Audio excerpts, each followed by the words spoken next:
Alcohol regular గా తీసుకునే వాళ్ళు ఒక 1 year గనక ఆపేస్తే, కంప్లీట్ గా ఆపేస్తే, కంప్లీట్ గా మన లివర్ నార్మల్ అవ్వదు, కానీ అట్లీస్ట్ 90 to 95% నార్మల్కి వచ్చేస్తుంది ఓకే. మనం గనక కంప్లీట్ గా ఆపేస్తే.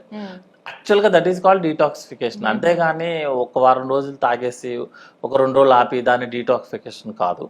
రెగ్యులర్ గా ఆల్కహాల్ తీసుకునే వాళ్ళని మేమేం చెప్తామంటే, మీరు ఒక 1 year కంప్లీట్ గా ఆపేస్తే యువర్ లివర్ కంప్లీట్ గా 100% రాదు, ఎందుకంటే డ్యామేజ్ అయింది, ఏజ్ ఫ్యాక్టర్ కూడా ఉంటుంది కదా.